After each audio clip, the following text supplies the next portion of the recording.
नमस्कार, सेहत की बात में आपका स्वागत है। मैं हूं आपके साथ सुप्रीत सचदेव। भारतीय महिलाओं में ब्रेस्ट कैंसर अब आम सा हो गया है। तेजी से बदलती जीवन शैली को भी बढ़ रहे ब्रेस्ट कैंसर के मामलों की बड़ी वजह माना जा रहा है। महिलाओं के लिए स्तन कैंसर एक गंभीर समस्या है। क्या है स्तन कैंसर के शुरुआती लक्षण? ब्रेस्ट कैंसर कितने स्टेज का होता है और क्या पुरुषों में भी ब्रेस्ट कैंसर हो सकता है? ब्रेस्ट कैंसर से जुड़े हर पहलू पर आज बात करेंगे। हमारे साथ डॉक्टर्स का विशेष पैनल जुड़ने जा रहा है और इस बीच हमारे साथ डॉक्टर मनीष के सिंघल जी भी जुड़ चुके हैं, जो सीनियर कंसल्टेंट हैं मेडिकल ऑन्कोलॉजी अपोलो दिल्ली से हैं।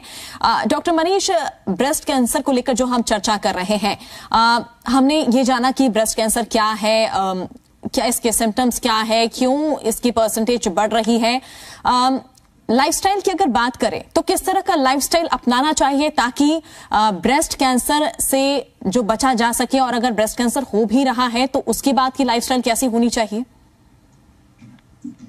इसमें कोई दो राय नहीं है कि ब्रेस्ट कैंसर काफी हद तक हमारा लाइफस्टाइल डिसऑर्डर वाला कैंसर है, जिसमें lifestyle has very important role to play. And lifestyle में खाने पीने से लेके एक एक्टिव लाइफस्टाइल और खूब सारी एक्सरसाइज करना, ये बहुत इंपॉर्टेंट है।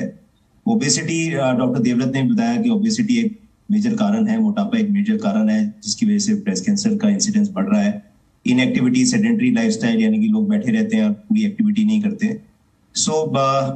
इसमें plant rich diet, plant rich means vegetarian diet, non vegetarian food में अगर कोई लेना भी चाहता है तो रेड मीट को अवॉइड करें, और हर कलर की दाल, हर कलर के फ्रूट्स और हर कलर की वेजिटेबल्स लेनी चाहिए। और वाइट मीट, अगर कोई नॉन वेजिटेरियन है तो white meet is more healthy. And इसमें नट्स वगैरह को इंक्लूड करके एक ऐसी हेल्दी डाइट जिसमें बहुत ज्यादा कार्बोहाइड्रेट रिच डाइट ना हो। आजकल कुछ नई बातें निकल कर आ रही हैं, कुछ रिसर्च भी हुई है बाहर के देशों में, जिसमें कीटो डाइट के ऊपर काफी सारी रिसर्च हुई है और इंटरमिटेंट फास्टिंग के ऊपर भी रिसर्च हुई। इंटरमिटेंट फास्टिंग के ऊपर एक बहुत बड़ी क्लिनिकल ट्रायल की गई थी जिसका नाम था look ahead trial. Look ahead trial was intermittent fasting trial, जिसमें कई हजार लोगों ने पार्टिसिपेट किया। उसमें मोटापे से एसोसिएटेड जो कैंसर्स थे वो कम हो गए। उसके अंदर एंडोमेट्रियल कैंसर यानी यूट्रस कैंसर, यूट्राइन कैंसर यानी बच्चादानी के कैंसर, पेनक्रियाटिक कैंसर और ब्रेस्ट कैंसर, इसमें और कोलोन, लार्ज इंटेस्टाइन के कैंसर्स के ऊपर विशेष उन्होंने दिखाया कि इसमें इंटरमिटेंट फास्टिंग से you can actually control cancer. So कहीं ना कहीं ओबेसिटी को कंट्रोल करना ही इसका मकसद था। और अगर एक्टिव लाइफस्टाइल के बारे में बात करें तो जनरली जो अमेरिकन कैंसर सोसाइटी है या वेरियस कैंसर सोसाइटीज इस बारे में कहती हैं कि एटलीस्ट 150 मिनट्स यानी half an hour of vigorous exercise per day, यानी कि 150 मिनट्स पर वीक। विगरस का मतलब हो गया रनिंग। अक्सर लोग समझते नहीं, वो कहते हैं हम वॉक करते हैं, वो चलने के लिए जाते हैं। तो अगर चलना है और मॉडरेट एक्सरसाइज कर रही है तो ड्यूरेशन बढ़ता जाएगा, यानी कि अगर मॉडरेट एक्सरसाइज कर रहे हैं तो एटलीस्ट 300 मिनट्स पर वीक, यानी कि 60 मिनट्स पर डे प्रैक्टिकली। और जितना ज्यादा करें उतना अच्छा है। Moderate exercise is jogging. But अगर कोई कहता है हम तो सिर्फ वॉक ही करते हैं तो then the duration increases even further, that means 600 minutes, यानी कि 1 to 2 आवर्स ऑफ वॉकिंग। यानी कि अगर आप रनिंग कर रहे हैं तो हाफ एन आवर, जॉगिंग कर रहे हैं तो 1 आवर, और अगर आप वॉकिंग कर रहे हैं तो at least 2 hours of walking. So as the intensity of the exercise decreases, the duration of exercise should increase. So all these things are very important to understand.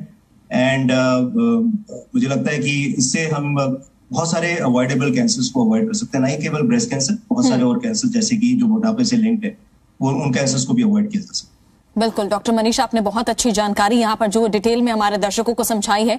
Doctor Manish, एक बार अगर हम जैसे अगर घर पे अगर किसी को ब्रेस्ट कैंसर हुआ है या किसी भी तरह का कैंसर हुआ है तो उन्हें इस बात का ध्यान रखना काफी ज्यादा जरूरी है कि अगर हमारी जेनेटिक हिस्ट्री ही इसी तरह की है, घर में अगर किसी को कभी कैंसर हुआ है तो उन्हें भी चाहे ब्रेस्ट कैंसर का खतरा ज्यादा हो सकता है।